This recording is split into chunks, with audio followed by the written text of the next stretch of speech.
بسم اللہ الرحمن الرحیم۔ السلام علیکم ورحمۃ اللہ وبرکاتہ۔ معزز خواتین و حضرات، حضرت شیخ سعدی رحمۃ اللہ علیہ نے اپنی کتاب گلستان میں ایک بادشاہ کا قصہ لکھا ہے۔ آپ لکھتے ہیں کہ ایک بادشاہ کو ایک مہم پیش آ گئی۔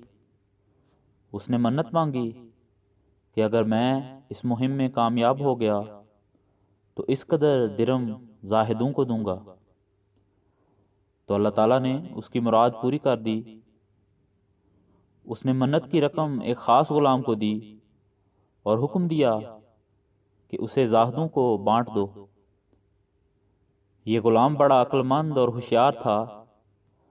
تمام دن گھومتا رہا اور شام کو واپس آ کر تمام رقم پوری کی پوری بادشاہ کے سامنے رکھ دی اور کہا کہ جہاں پناہ، میں نے ہر چند ڈھونڈا لیکن مجھے کوئی زاہد نہیں ملا۔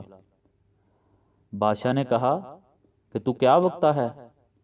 میرے علم کے مطابق تو اس ملک میں 400 سے کم زاہد نہ ہوں گے۔ غلام نے ہاتھ باندھ کر عرض کی، عالم پناہ، جو زاہد ہے وہ تو لیتا نہیں اور جو لیتا ہے وہ زاہد نہیں۔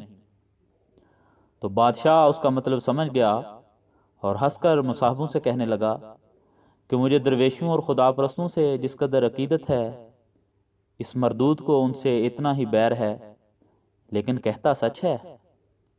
جو زاہد درم اور دینار لے لے، اس سے بڑھ کر انسان کو کوئی زاہد تلاش کرنا چاہیے۔